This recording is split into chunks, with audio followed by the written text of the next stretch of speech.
అండి, అందరికీ నమస్తే. నేను మీ Priya. Welcome to my channel Priya heartful life. అందరూ ఎలా ఉన్నారండి? బాగున్నారా? నేనైతే చాలా బాగున్నాను. మీరందరూ కూడా బాగుండాలని కోరుకుంటున్నా. పొలం దగ్గర వడ్లైతే ఆరబోసాం కదా, అవైతే ఎండాయి. ఇంకా వడ్లన్నీ కూడా సంచుల్లోకి నింపి ఇప్పుడే ఇంటికి వచ్చాము. ఇంకా ఇంటికి రాగానే ఫ్రెష్ అప్ అయ్యి తిన్నామో లేదో అప్పుడే సాయంత్రం అయ్యింది. ఇంకా మా వారేమో ఇంకా వడ్లు తీసుకొని మిల్లుకైతే వెళ్లారు బియ్యం పట్టించడానికి. ఈ వీడియో వచ్చేసి సండే రోజు తీసింది. సాయంత్రం వేళలో 4-4:30 కలగా నేను ఇంట్లో పని అయితే చేసుకుంటాను. నాకు సాంగ్స్ వింటూ పని చేసుకోవటం అంటే చాలా ఇష్టం. అలా చేసుకుంటే గనక అలుపు అనేదే ఉండదు, తొందరగా పని పూర్తయిపోతుంది. అంటారు కదా, ఆడుతూ పాడుతూ పని చేస్తుంటే అలుపు సొలుపు ఉండదని. కానీ ఇప్పుడు వీడియో షూట్ చేస్తూ సాంగ్స్ వినటం అనేది కష్టం కదా. టీవీలో పెట్టుకుందాం అంటేనేమో ఎప్పుడు యాడ్స్ ఇవే వస్తుంటాయి. ఫోన్ లో పెట్టుకోవడానికేమో వీడియో షూట్ చేస్తూ సాంగ్స్ వినటానికి రావట్లేదు. ఎప్పుడైనా సాంగ్స్ వింటూ పని చేద్దాం అనుకున్నా కూడా ఫోన్ ని టీవీకి కనెక్ట్ చేసి ఇంకా పాటలు వెతుక్కుంటా. కాసేపు సాంగ్స్ వెతుక్కోవటానికే కాస్త టైం అయితే వేస్ట్ అయిపోతుంది.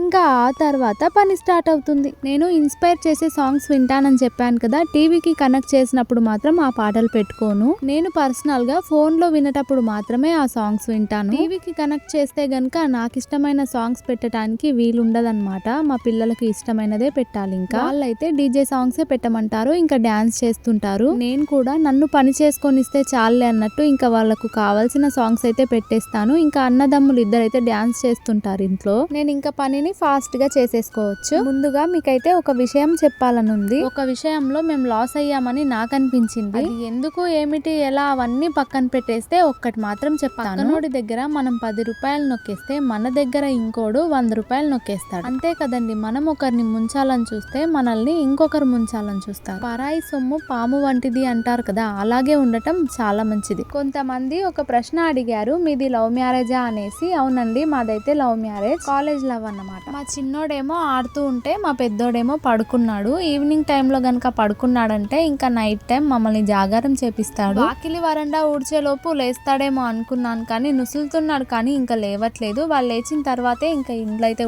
వాడు పడుకోనిలే అనేసి గిన్నెలన్నీ తోమటానికి బయటేస్తుంటే ఇంకా ఆ సౌండ్ కే లేచాడు వాడు. మా నాన్నగాడు గనక మధ్యాహ్నం నిద్రపోలేదంటే సాయంత్రం త్వరగా పడుకుంటాడు. 37 వరకు ఇంకా తినకుండానే పడుకుంటాడు అనమాట. అందుకే మధ్యాహ్నం ఖచ్చితంగా పడుకోబెడతాను. స్కూల్లో అయినా కాసేపు పడుకోబెడతారు వాళ్ళు. అదేనండి, అంగన్వాడీలో సాయంత్రం పూట అయితే పని తొందరగానే అయిపోతుంది. ఇప్పుడైతే ఇంకా 6 గంటలకే ఎంత టైం అవుతుందో అన్నట్టు చీకటి పడిపోతుంది. ఇంకా 6 వరకు సీరియల్స్ చూద్దామనేసి టీవీ ముందు అయితే కూర్చుంటాను. చూస్తానని కాదు, మరీ అంత అడిక్ట్ అయితే అవ్వలేదు. అంటే ఇప్పుడు కబడ్డీ వస్తుంది కదా, మా ఆయన అయితే కబడ్డీకి ఫ్యాన్ అన్నమాట. ఇంకా అది చూస్తారు, అందుకే నాకు సీరియల్ చూసే వీలుండదు. ఆయన ఉంటే గనక చూడను, ఆయన లేకుంటే గనక చూస్తా. మా వారిని రొట్టెలు నేర్చుకుందాం అనేసి జొన్నలు తెమ్మన్నాను. నేర్చుకోవటానికే కాబట్టి కొన్ని తెస్తే సరిపోతుంది కదా, కానీ సగం సంచి తీసుకొచ్చాడు. ఒకప్పుడు కాస్త లావుగా ఉండి ఎలాగైనా బరువు తగ్గాలి అనేసి పట్టుబట్టి నేర్చుకున్నాను. ఇప్పటికీ పర్ఫెక్ట్ గా అయితే రాదు, ఏదో వచ్చినట్టుగా చేసుకొని తినేదాన్ని అన్నమాట,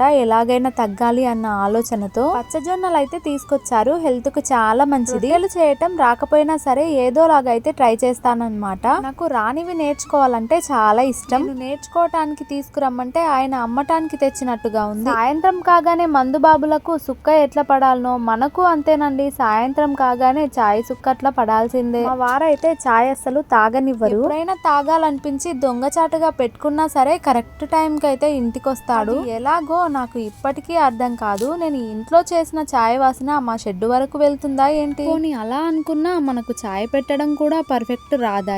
ఏ పని అయినా ఎలాగోలా నేర్చుకుంటున్నాను, కానీ ఈ వంట మాత్రం పర్ఫెక్ట్ రావట్లేదండి. ముందైతే పాలు మరిగించి పిల్లలకు పక్కకి తీసేసి ఇంకా నేనైతే చాయ్ పెట్టుకుంటాను. మా వారు తిట్టినా సరే ఇంకా తిట్లు తింటూ చాయ్ తాగేస్తా. ఆయన చెప్పేది కూడా నా హెల్త్ కోసమే లేండి. ఈ కప్స్ వచ్చేసి నేను 2 రూపీస్ షాప్ లో తీసుకున్నాను కదా, కొంచెం స్టైల్ గా ఉన్నాయి కదా, వీడియోలో టీ తాగుతుంటే కూడా మంచిగా అనిపిస్తది. ఆ బొక్కలే స్టైల్ కోసం ఆ కప్పులో తాగే కంటే మన చాయ్ గ్లాస్ లో తాగటమే మేలు. కొత్త మనుషులు పరిచయం అయ్యాక పాత మనుషులను మరిచిపోయినట్టు కొత్త కప్స్ ఉన్నాయి కదా అని పాత చాయ్ గ్లాస్ ని వదలలేను. ఇంకా చిన్నప్పుడు అయితే ఎవరి చాయ్ గ్లాస్ వాళ్ళదే. చాయ్ గ్లాసులు ఇంత చిన్నవి కాదండి, చాలా పెద్దవి ఉండేవి. ఇప్పుడు సైజు తగ్గిపోయాయి. చాయ్ గ్లాసు, ఆ మురుకులు లేదంటే కారీలు, ఆ టేస్టే వేరు. అంతేకాకుండా చిన్నప్పుడు చాయ్ తాగాలని లేకపోయినా చాపత్త కోసమైనా చాయ్ తాగేవాళ్ళం. అదేనండి, చాపత్త తినటానికైనా చాయ్ తాగేవాళ్ళం. కానీ ఇప్పుడు చాపత్త గనక అడ్డుపడిందంటే ఇంకా చాయనే పారబోస్తాం. మా వాడి డ్రెస్సింగ్ స్టైల్ ని నేను తట్టుకోలేకపోతున్నా, మార్చలేకపోతున్నా. ఏది కొత్తగా కనపడితే అది చిన్నగైనా సరే ఇంకా వేసుకుంటాడంతే. అది చిన్నగుందా పెద్దగా ఉందా మనకు అనవసరం, కొత్తగా ఉంటే చాలు. ఇంతకు ముందు అయితే జొన్నలు చెరిగాను కదా, ఒక డబ్బులో అయితే పోసి పెడుతున్నాను. జొన్నలతో పాటు కొన్ని బియ్యం కూడా వేసాను. ఇంకా ఆయనకు ఎప్పుడు వీలైతే అప్పుడు పిండి పట్టించుకొస్తాడు. ఇంతకు ముందు అయితే పిండి గిర్ని మాకు దగ్గరలోనే ఉండేది, ఇక్కడైతే ఇంకా తీసేశారు. వేరే గేరికి అయితే వెళ్ళాలన్నమాట, ఇంకా అందుకే ఆయన పట్టించుకొస్తాడు. మా వాళ్ళ ఇండ్లన్నీ కూడా ఒకే దగ్గర ఉంటాయండి, ఒకే గేరిలో అయితే ఉంటాయి. కానీ మాది మా అత్తమ్మ వాళ్ళదైతే వేరే గేర్లో అయితే ఉంది ఇల్లు. అందరూ ఒకవైపు ఉంటే మేము మాత్రం ఒకవైపు ఉన్నాం. మా వాళ్ళందరూ ఒకే దగ్గర ఉన్నా మేము మాత్రం దూరంగా ఉన్నాం. వారు వడ్లు బియ్యం పట్టించడానికి వెళ్లారన్నాను కదా, బియ్యం అయితే పట్టించి తీసుకొచ్చారు. ప్రతిసారి కంటే ఈసారి నాకైతే చాలా తక్కువ వచ్చాయనిపించింది. ఈసారి అయితే 5 క్వింటాలే వచ్చాయన్నమాట. అందులో ఇంకా మేము బదులు తీసుకున్నవైతే ఇచ్చేస్తాం, మిగతావి మేమే వాడుకుంటాము. ఒకవేళ వేరే వాళ్ళకి ఇస్తే గనక మళ్ళీ మేము కొనాల్సి వస్తుంది. ఇలా పట్టించిన బియ్యము అప్పుడే వండితే కనుక బాగుండదు, మొత్తం అతుక్కున్నట్టుగా అవుతుందన్నమాట, అన్నం మంచిగా అవ్వదు. బియ్యం గనక కొంచెం మక్కితే అన్నం అనేది మంచిగా అవుతుంది. కానీ ఒకవేళ మేము వాడుకునే బియ్యం గనక అయిపోతే ఇంకా మేము పట్టించిన బియ్యమే వాడుకుంటాం. బియ్యం వాడక ముందే ఒక షేర్ బియ్యం అయితే పక్కకు తీసి పెడతాం. మాకైతే బాలమ్మ ఉందన్నమాట, అందుకే దేవుని దగ్గరకు అనేసి ఒక షేర్ బియ్యం పక్కకు తీసి పెడతాను. నేనే కాదు మా వాళ్ళందరూ కూడా అంతే. ఎప్పుడైనా బాలమ్మని గనక చేసామంటే ఇంకా బియ్యం ఇస్తాము. పోయిన సండే వీడియోలో నేను చికెన్ బిర్యానీ అయితే చేశాను కదా, అది చాలా బాగా వచ్చిందంట. మా వారైతే ఫస్ట్ టైం నన్ను మంచిగా చేసినామని మెచ్చుకోవటం. అయితే ఆయనకు చికెన్ పెద్దగా నచ్చదు. చికెన్ బిర్యానీ ఎలా చేసావో మటన్ బిర్యానీ కూడా అలాగే చేయాలనేసి మటన్ అయితే తీసుకొచ్చారు. నాకేమో మటన్ నచ్చదన్నమాట, అంతగా తినాలనిపించదు. తప్పని సిచ్యువేషన్ లో చారు వేసుకొని తినటమే కానీ ఆ ముక్కలు తినాలంటే మాత్రం మన వల్ల కాదన్నమాట. ఎట్లనన్నా రాని సరే చేద్దామనేసి మటన్ బిర్యానీ అయితే చేస్తున్నాను. మటన్ బిర్యానీ చేయటం అనేది మొదటిసారి. నిజానికి మనకు మటన్ కూర సరిగ్గా వండటమే రాదు, అలాంటిది మటన్ బిర్యానీ అంటే ఇంకా ఎలా వస్తుందో. ఎలా వచ్చినా సరే కానీ తినే విధంగా ఉంటే చాలు. ఇంకా ముందైతే అన్నంలో కూరలో వేసేవన్నీ కూడా ఒక ప్లేట్ లో అయితే తీసి పెట్టుకుంటాను, లేకుంటే పొయ్యి మీద వేసిన తర్వాత ఇంకా వెతుక్కోవాల్సి వస్తది, మొత్తం మాడిపోతుంది అన్నమాట. దీన్ని ఏమంటారో తెలియదు కానీ మసాలా బాక్స్ లో వచ్చిందంటే ఇంకా అన్నంలో వేసేదే అయి ఉంటది, అందుకే అది కూడా ఒకటి తీసేసుకున్నా. కొంతమంది నేను వ్లాగ్స్ లో పెట్టే ఆడియో గురించి అయితే అడుగుతున్నారు. ఈ సాంగ్ అయితే నేను యూట్యూబ్ లైబ్రరీ నుంచి అయితే డౌన్లోడ్ చేసుకున్నాను. దీనికి కాపీ క్లైమ్, కాపీ రైట్ అనేటివి ఏమీ ఉండవు. కొంతమంది అడుగుతున్నారు అనేసి చెప్తున్నా. నేనైతే వంట స్టార్ట్ చేసే ముందే ఈ రోజు మటన్ బిర్యానీ ఎలాగైనా మంచిగా చేసి మా వారితో మంచి మార్కులు కొట్టేద్దాం అనుకున్నా. కానీ లాస్ట్ కి ఏమవుతుందో ఏంటో. మొన్న చికెన్ బిర్యానీ ఏ విధంగా చేశానో ఇప్పుడు మటన్ బిర్యానీ కూడా అదే ఫాలో అవుతున్నాను. ఇంకా యూట్యూబ్ లో అయితే మటన్ బిర్యానీ ఎలా చేయాలనేది చూసాను. చాలా మసాలాలు యాడ్ చేసి చూపిస్తున్నారు. నిజానికి అన్ని మసాలాలు ఉంటాయని కూడా నాకైతే తెలియదు. ప్రస్తుతానికి జీవితం జగమంత కుటుంబం నాది, ఏకాకి జీవితం నాది అన్నట్లు అయిపోయిందండి. స్కూల్ లైఫ్, కాలేజ్ లైఫ్ అంతా మిస్సింగ్. స్థానం, వంట చేసింగు, గిన్నెలు తోమింగు, బట్టలు ఉతికింగు, పిల్లల్ని చూసింగు, ఇదే సరిపోయింది. స్కూల్లో ఉన్నప్పుడు మా భాష ఇది. ఇంగ్లీష్ మాట్లాడడానికి రాకపోయినా పక్కన ఇంకొకటి యాడ్ చేసేవాళ్ళు. మాదైతే girls high school, Telugu medium తో పాటు ఉర్దూ మీడియం కూడా ఉండేది. ఎలాగైనా సరే హిందీ నేర్చుకోవాలి అనేసి ఉర్దూ మీడియం వాళ్ళతో ఫ్రెండ్షిప్ చేసేదాన్ని. మా ఫ్రెండ్షిప్ లో వాళ్ళకి తెలుగు వచ్చిందేమో కానీ నాకు మాత్రం హిందీ రాలేదు. హిందీ చదవటం, రాయటం అన్ని వచ్చినప్పటికీ మాట్లాడటం మాత్రం రాదు. ఒక మాట అయితే వచ్చు, అదేనండి భయ్యా తోడ ప్యాజ్ దానిపూరి లవర్స్ ఉన్నారా? మరి దేవుడు గనక కనిపించి వరం ఇస్తే నేను ఒక్కటే అడుగుతానండి. నాకైతే బంగ్లాలు, బంగారం ఏది వద్దు, కానీ మళ్ళీ నన్ను స్కూల్ లైఫ్ కి తోసేస్తే చాలు. ఒక మూవీ ఉంది కదా, ఏం పేరో మర్చిపోయాను, కానీ ఆ మూవీని ఫస్ట్ టైం చూసినప్పుడు నేను మా వారు ఇద్దరం కూడా అబ్బా ఇట్లా వెనక్కిపోతే ఎంత బాగుంటుంది అని ఒకరి ముఖాలు ఒకరు చూసుకుంటూ ఫీల్ అయిపోయాం. చిన్నప్పుడే చాలా బాగుండేది. నా 10th బ్యాచ్ వచ్చేసి 2015-16. ఎవరైనా ఉన్నారా? మీకు కూడా స్కూల్ లైఫ్ కి వెళ్ళాలని ఉంటే చెప్పండి, అందరం కలిసి గట్టిగా అడిగేద్దాం దేవుని. సాయి పల్లవి గారు గట్టిగా అనుకుంటే అయిపోతుంది అని చెప్పింది, కానీ ఎంత గట్టిగా అనుకున్నా అవ్వదండోయ్. అన్నం అయితే అయ్యింది.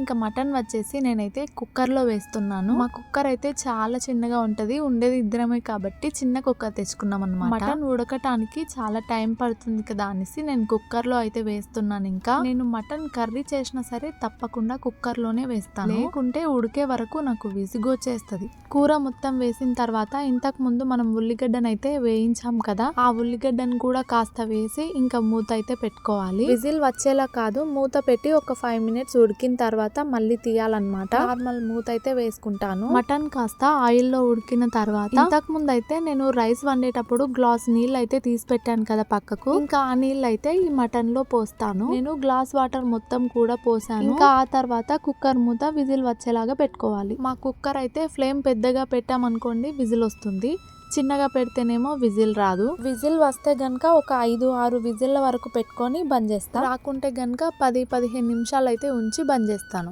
మటన్ ఉడికింది కానీ గ్రేవీ ఎక్కువ ఉంది కదా, ఇంకా కొంచెం దగ్గర పడే వరకు మూతేద్దాం. ఫ్లేమ్ ని పెద్దగా పెట్టేశాను. మా చిన్నోడి కాళ్ళకి అన్ని బొగ్గలు వచ్చినట్టుగా ఏమో అయిందండి. పాపం నడవటానికి కూడా చాలా ఇబ్బంది పడుతున్నాడు. ఏమైందో అసలు అర్థం కావట్లేదు, అరికాళ్ళకు మాత్రమే అయ్యాయి. ఇంకా వాడు ఏమి తినట్లేదు, చాలా డల్ గా ఉన్నాడు. అందుకే ఉక్మైనా తింటాడేమో అని చేశాను. నిజానికైతే వాడు ఒక్క దగ్గర ఉండనే ఉండడు, పరుగు అంటూ ఎప్పుడు పరిగెత్తుతూనే ఉంటాడు. అలాంటిది పాపం వాడికి కాళ్ళు కట్టేసినట్టుగా అయ్యాయి. గ్రేవీ మొత్తం కూడా దగ్గర పడింది కదా, పొయ్యి పైన ఇంకో గిన్నె అయితే పెట్టుకున్నాను. అలాగే మటన్ లో నుంచి కొంచెం గ్రేవీని అయితే ఒక బౌల్లోకి పక్కకు తీసుకోండి. గిన్నె హీట్ అవ్వగానే నెయ్యి అయితే వేస్తున్నాను. నెయ్యి అయితే చలికి గడ్డ కట్టిపోయింది మొత్తం. ఇక ఇంతకు ముందు చేసుకున్న మటన్ ని మొత్తం కూడా ఇందులో వేసేస్తున్నాను. కొంచెం గ్రేవీ మాత్రం పక్కకు తీసుకున్నాను. నిజానికి మటన్ సరిగ్గా ఉడికిందా లేదా అని నాకు చూడటమే రాదు. అది రబ్బర్ లా సాగుతూనే ఉంటుంది కాబట్టి నాకు అసలు తెలియదబ్బా. ప్రతిసారి మటన్ చేసినప్పుడు మా వారినే అడుగుతా ఉడికిందా లేదా అనేసి. మటన్ మొత్తం వేసేసాక ఇంతకు ముందు వేయించుకున్న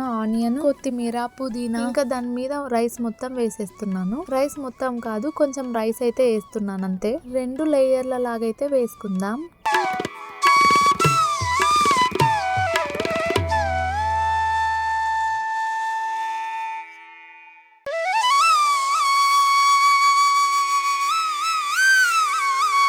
ఇక కొంచెం అన్నం వేసుకున్న తర్వాత మళ్ళీ ఉల్లిగడ్డని, కొత్తిమీర, ఇంతకు ముందు మనం గ్రేవీ అయితే తీసాం కదా, ఆ గ్రేవీ అయితే వేసుకుంటున్నాను. ఇంకా దాని మీద మళ్ళీ రైస్ అయితే వేసేసుకుంటా. మళ్ళీ సేమ్ ఉల్లిగడ్డ, కొత్తిమీర, గ్రేవీ, అలాగే ఒక స్పూన్ నెయ్యి అయితే పైన వేసుకుంటాను. ఇంకా ఒక గ్లాస్ లో కొంచెం ఫుడ్ కలర్ అయితే కలిపి పైన వేసుకుంటా. నెయ్యి అయితే ఈ చలికి గడ్డ కట్టిపోయింది. పైన ఒక గిన్నెలోకి అయితే నెయ్యి తీసుకొని కరిగించి ఇంకా ఒక స్పూన్ అయితే అన్నం మీద వేసి, గడ్డ కట్టి అలాగే ఉంటే ఆడికి వేయటానికి రాదు కదా, ఒకే దగ్గర పడిపోతుంది. ఫుడ్ కలర్ కొంచెం ఎక్కువ వేసినట్టున్నాను, నెక్స్ట్ టైం తగ్గించాలి. చాలా మంది ఫాయిల్ పేపర్ అని లేకుంటే పిండి తడిపి సైడ్లకి పెట్టాలని అలా చెప్తుంటారు కదా, నాకైతే అంత ప్రాసెస్ చేసే అంత ఇంట్రెస్ట్ ఉండదండి నిజంగా చెప్తున్నా. అందుకే ఒక బరువు చెంబు పెట్టేస్తాను అంతే. ఒక 5 మినిట్స్ డైరెక్ట్ గా గిన్నెని ఫ్లేమ్ పైన పెట్టుకొని ఆ తర్వాత ఇలా పెంకు పెట్టి పెడితే ఈ సైడ్ మనకు కర్రీ ఉంటుంది కదా, అది మాడకుండా ఉంటుందంట. ఇది కూడా ఏదో వీడియోలో చూసిందే ఫాలో అవుతుంది. మ్యారేజ్ అయిన కొత్తలో నా యూట్యూబ్ గనుక ఓపెన్ చేసి చూడాలి,